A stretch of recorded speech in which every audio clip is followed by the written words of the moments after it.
The boy grabbed a handful of dirt and squeezed it tightly in his hand. Then he firmly said that the front was the best fishing spot. The other fishermen couldn't help laughing, because they thought there had never been any fish there. Although his sister was a bit hesitant, but she still cast the fishing hook several times according to his instructions. This surprised everyone. A few minutes later, shadows of fish began to appear underwater. Everyone was stunned. Only then did they realize that the little boy had the ability to sense the flow of water in the lake. Actually, the little boy was a fishing master in his previous life, but he died in an accident when he fell into the water. Now he was reincarnated as a child and lived with his sister. Meanwhile, his uncle proposed a fishing competition to take the whole family fortune. If they lost, they had to hand it all over. The sister couldn't stand it anymore. The grandfather quickly organized the competition. The two uncles occupied the best spots in the lake. Everyone thought the siblings had no chance of winning, but the little boy closed his eyes and felt the surrounding environment. He murmured something. Then he told his sister that the best spot was in the corner. The adults laughed at him, because no one had caught any fish there for years. Even the sister reminded him that their father always said nothing could be caught there. But the little boy insisted that it would be different today. The sister reluctantly agreed, but after several attempts, there was still no fish biting the hook.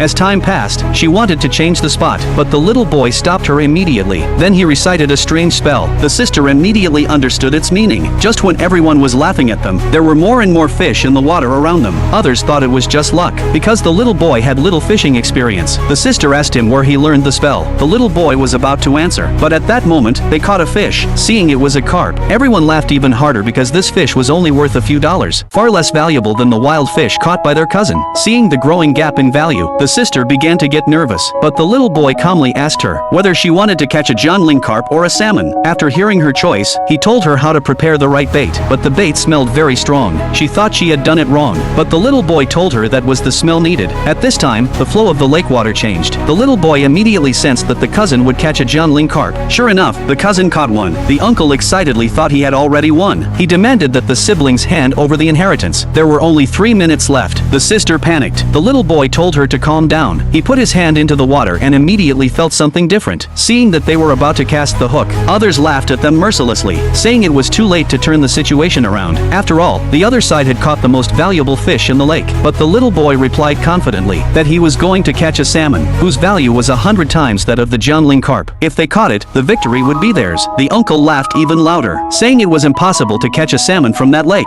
Even the sister began to doubt, but the little boy asked the sister to trust him. There was only 1 minute left. The little boy put his hand into the water again. He felt that the salmon had come to their area. Then he gave the order. The sister cast the fishing rod. The clock showed the last few seconds. Suddenly, everyone noticed that something strange was happening in the water.